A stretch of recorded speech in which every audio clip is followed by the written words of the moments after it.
بسم اللہ الرحمن الرحیم الحمد للہ رب العالمین والعاقبۃ للمتقین والصلاة والسلام علی خیر خلقہ محمد وآلہ واصحابہ اجمعین۔ آج زاد الطالبین میں ہمارا 95واں سبق ہے، جس میں ہم حدیث نمبر 88 کا ترجمہ، لغوی و صرفی تحقیق، تشریح اور ترکیب کے بارے میں پڑھیں گے۔ حدیث نمبر 88 ہے، ان المستشار مؤتمن، ان المستشار مؤتمن۔ ان بے شک، المستشار جس سے مشورہ لیا جائے، مؤتمن وہ امین ہوتا ہے۔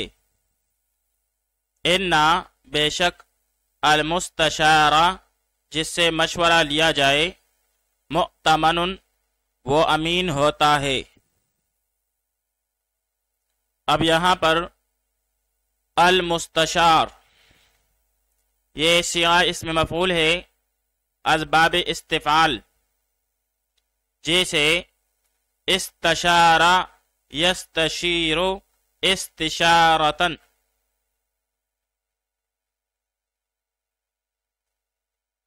اور المستشار کا معنی ہے جس سے مشورہ طلب کیا جائے، مشیر کار۔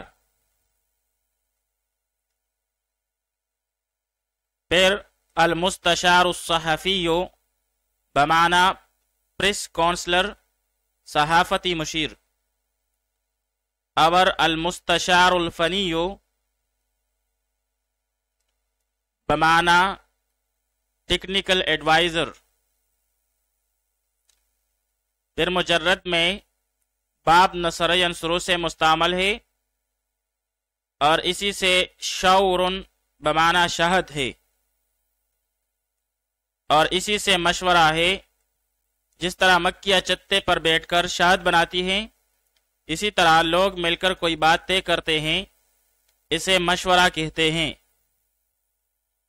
مؤتمن صیغہ اسم مفعول ہے از باب ابتعال، جیسے ایتمنا یأتمن ایتمانا بمعنی امین ہونا۔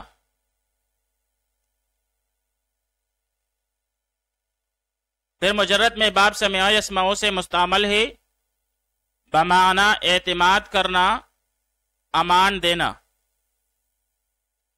آئیے اب اس حدیث شریف کی تشریح پڑھ لیتے ہیں۔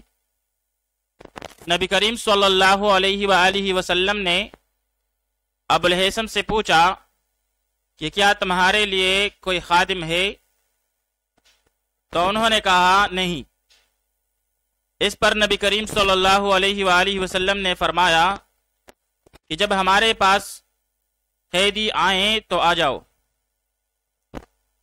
تو جب دو قیدی لائے گئے تو آپ صلی اللہ علیہ وآلہ وسلم نے فرمایا کہ پسند کر لو اپنے لیے ان دو میں سے۔ تو ابو الہیثم نے کہا، حضرت آپ میرے لیے پسند فرمائیں۔ اس موقع پر حضرت محمد صلی اللہ علیہ وآلہ وسلم نے فرمایا، ان المستشار مؤتمن کہ جس سے مشورہ لیا جائے وہ امین ہوتا ہے۔ تو اس غلام کو لے لے، بے شک میں دیکھتا ہوں اس کو کہ یہ نماز پڑھتا ہے۔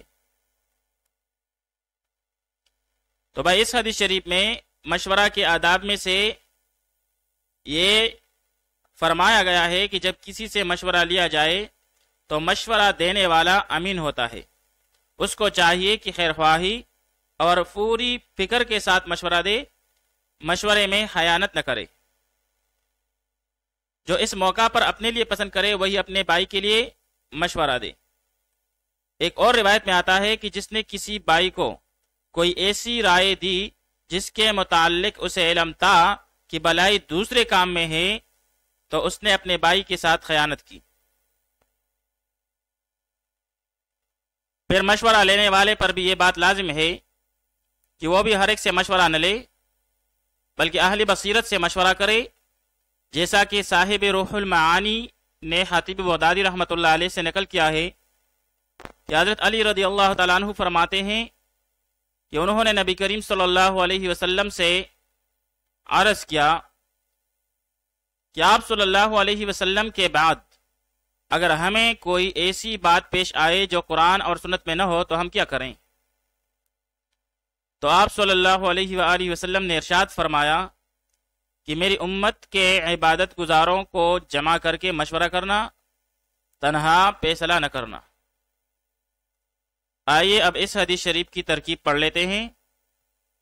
ان حرف از حروف مشبہ بالفعل، المستشار منصوب بالفتح لفظاً، یہ اسم ہوا ان کے لیے، مؤتمن مرفوع بضم لفظاً، یہ خبر ہوئی ان کے لیے، پھر ان اپنے اسم اور خبر سے مل کر جملہ اسمیہ خبریہ ہوا۔